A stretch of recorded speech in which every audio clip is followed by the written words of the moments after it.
most important, the Bills snapping a 10-year, 20-game jinx against the Miami Dolphins. It wasn't easy. Trailing 7-3 in the fourth quarter, the Bills come alive. Joe Ferguson to Roosevelt Leaks for the go-ahead score. 80,000 fans go wild. Final score, Bills 17, Dolphins 7. Ralph Wilson gets the bill, but smiles anyway. Week 2, also at Rich Stadium, the unveiling of the tight end screen. Reuben Gant to the 1 as the Bills defeat the New York Jets 20-10. Week 3, the Bills find themselves where they hope to be again late in January. New Orleans. Joe Ferguson and Frank Lewis, a total mystery to the hapless Saints. Rookie Joe Cribbs serves notice around the league. He has to be stopped. The Saints can't do it. The Bills 3-0 with a 35-26 win in the Superdome. Week 4, the sacking of the Oakland Raiders. The Bills defense shutting out the Raider offense, while Joe Cribbs waltzes in. Buffalo goes to 4-0, winning 24-7.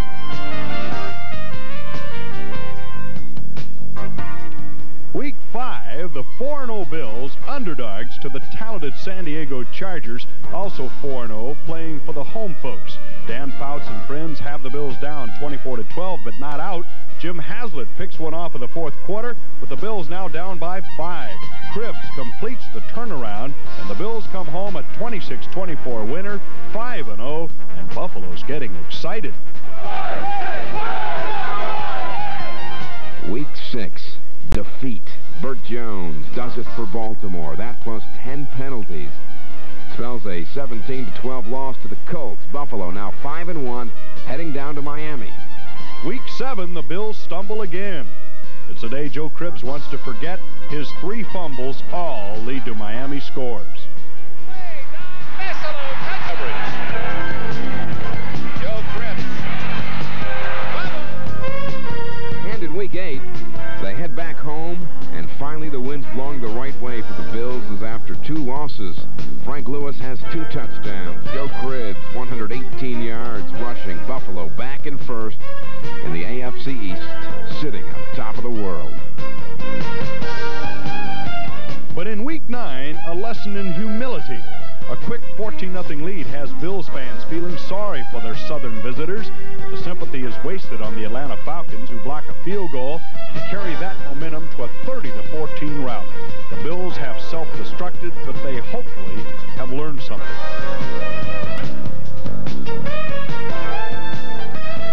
Week 10, the lesson continues. 6 seconds at Shea. Bills wasting a 17-point lead, but Fergie to Lewis, a bobbling winning reception. Buffalo 31, the Jets 24. First and 10, stands in, lets it go long. Here's a man open. The ball is caught for a Buffalo touchdown. Week 11 in Cincinnati, the Bills defense basking in the spotlight. The Bengals, frustrated at every turn, cannot score against the NFL's #1 unit. An amazing 12-minute drive helps preserve a 14-0 Buffalo victory.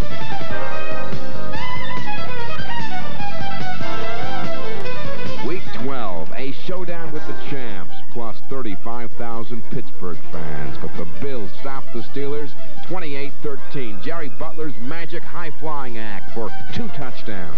Curtis Brown on the ground for 35 yards, and the Bills now 9-3, ensuring them a better than 500 season. But heck with that, how far can this team go?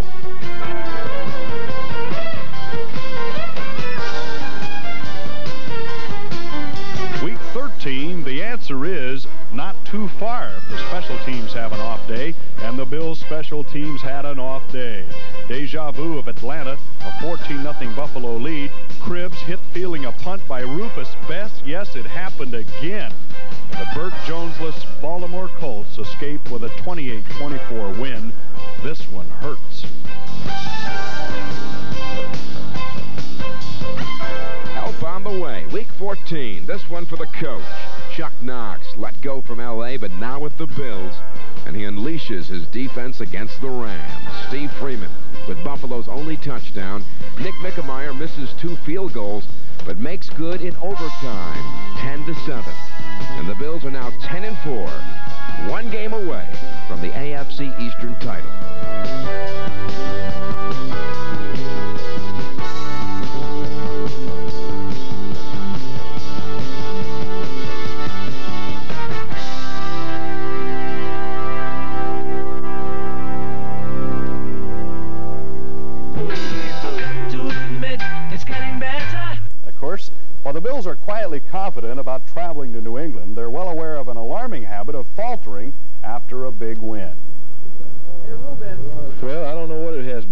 been making mistakes, you know, after a big ball game, and we realize that this is a big ball game coming up, and that we have to go and win it to win our division. And we're just fortunate the other night that the game came out like it did on Monday night. But we all, as a team, we want to go win this division outright and claim it for ourselves, and then go to San Francisco with not a lot of pressure on us and play a good ball game out there. So I think we'll play well this week. You'd think the fact the Bills have a 2-game lead would take some of the pressure off, but Chuck Knox's guys don't see it that way at all. I think the heat picks up, basically, because you want to keep the momentum going, and you don't want to get off the wrong track. You know, because we came off a big win and went to Baltimore and had a bad showing, and we should have won the ball game. So I think that if we take everything in stride and look at each game in perspective, we'll come out on top where we want to be. Does it take a little of the heat off since Miami upset them, you know, that you still could stumble? Well, no, because San Francisco beat New England in New England, so they're capable of coming up with a big game, and we're going to have to, if we lose the New England Sunday, we're going to have to go out to San Francisco, and that's going to be a tough game, and that'll be a lot of pressure, so we're going to go in to win this one Sunday. Then there's that nagging insult, the Bills at 10-4, beating both last year's Super Bowl teams, an underdog today. Well, that's fine with us. Like I said, we'll go up there and we'll beat them, and then go on from there. We'll be the Eastern champions and have a spot locked up in the playoffs, and then maybe they'll believe us. I know that the fact that Miami knocked off New England doesn't really change anything, does it? Well, it's still a championship game for us as far as we're concerned. We're going up to New England, and we have to win this game to lock it up, and we're going to do it. Bill, the Patriots are 3.5-point favorites. What do you think about that? Well, it's their home field. I guess they look at it that way. That's fine with me. You know, I don't really care if we're favored or underdog. We just have to win the game. I don't think that affects us either way. We seem to be doing better as the underdog this year, so maybe it's to our advantage. The Bills are well aware they've got a tiger by the tail today because this is the Pats' season. A loss means it's all over. That means more criticism until next year, and they've all been through that. Yeah, it's a must game for them, and we're using that word in the most crucial terms because they just have to win it. There's no tomorrow for them, period, if they don't win it. So we expect all the stops to be pulled out and for them to try anything and everything possible for them to win the ball game, and we'll be ready for them. What makes the game so interesting is that it's tough to read the Patriots' anger. Gary, I know you were in New England this week and had a lot of fun there. Everybody's mad there and angry, upset. Yeah, lucky to come out alive. The town and the press are against the Patriots. Hard hats out in New England. The mood there is simply miserable. As I said, the fans and the press have simply given up on the New England Patriots. It's getting better. It's an overtime. Jim Haslett, an interception that set up the game-winning field goal by Nick Mickemeyer. She will hold a 29-yard attempt. It's on the way. It's good. And the Buffalo Bills have beaten the New England Patriots. Gives me goosebumps. Yeah, again, victory in Foxborough. This game could be the same type. Overtime, a distinct possibility. Buffalo is unbeaten in OT now with that great win last week versus Los Angeles.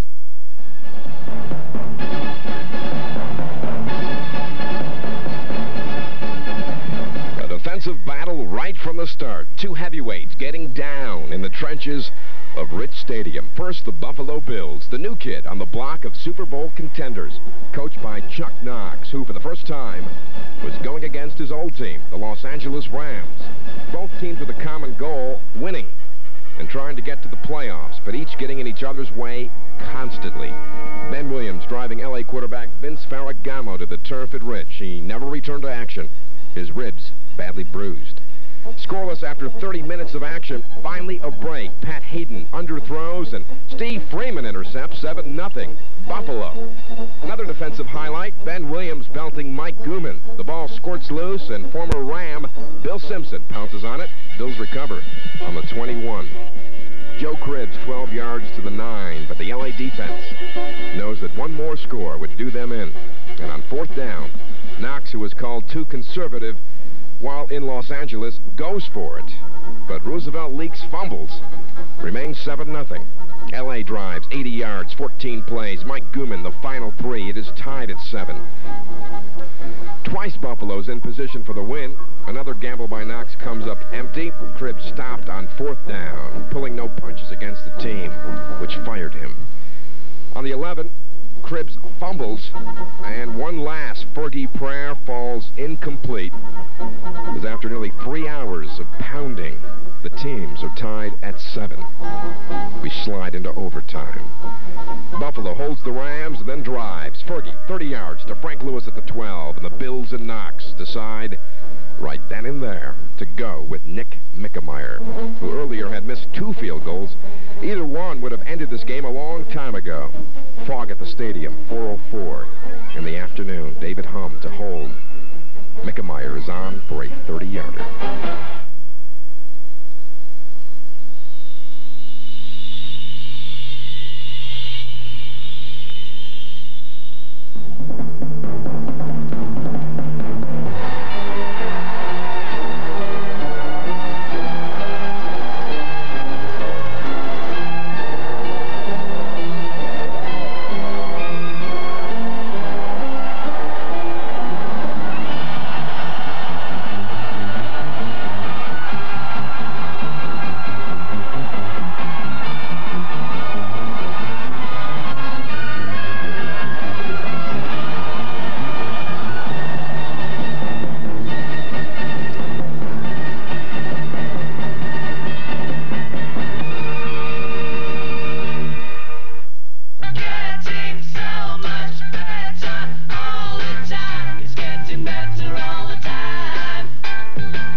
At the Port of Sports would like to wish you all a very Merry Christmas and remind you that shopping for the skier on your list is easy at the Port of Sports. Gifts from gloves, mitts, and goggles to sweaters, ski wear, and ski equipment, all at surprisingly low holiday prices. Seeing is believing, and Port of Sports is your port of fun. On Harlem near Kensington and Amherst, open evenings until 9, Sundays until 6.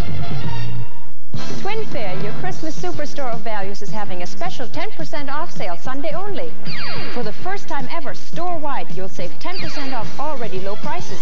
Save 10% in every department in the store. Toys, gifts, food, major appliances, small appliances, ladies, men's, and children's apparel, shoes, and more. And get free lottery tickets, balloons, or register for free prizes. So spend less and have a happy holiday on us. This Sunday only from 10 to 10. Gold. Instant gold. Right now at Buffalo Savings Bank. Get instant gold when you open a 6 or 30-month money market account at Buffalo Savings. Take your interest in gold the day you make your deposit. Or bring in a friend. Buffalo Bills, the doormats of the National Football League, but now they're on the verge of an AFC Eastern title and have finally earned the right to sing about their long-awaited success. Ain't nobody gonna buffalo my Bills. Ain't nobody gonna shove us around anymore. The singer, Lou Piccone, a scrappy 5'9" wide receiver who puts every ounce of effort into every note.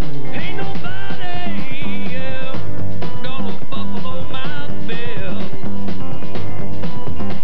Ain't nobody gonna hassle us or push us around anymore. No. I think it's a good representation of what you do on the field, because it's not a real clean song. You know, it's sort of a little dirty, a little funky, and you get a little dirty and funky on the football field, you know. Gonna stampede the defense, run all over your line. Damn, this football team of ours is really looking fine. Ain't nobody gonna buffalo my Bills. Yeah. Piccone had tough times getting to the pros, playing semi-pro ball, then a free agent with the Jets, now with the Bills, a valuable reserve receiver and one of the best special team players in the game today. Ain't nobody gonna buffalo my Bills. Ain't nobody gonna shove us around anymore. Yeah, I said there ain't nobody. I think that's what it represents, yeah. Something that we're going to overcome no matter what happens, because nobody's going to push us around anymore. You know, I've been here in Buffalo for, this is my 4th year, and I was in New York for 3 years, and since I've been playing the NFL, I've been on teams that haven't been doing much, and we've been getting pushed around, but now it's turned around and we're doing the pushing, and it's a lot more enjoyable, and it represents something for me.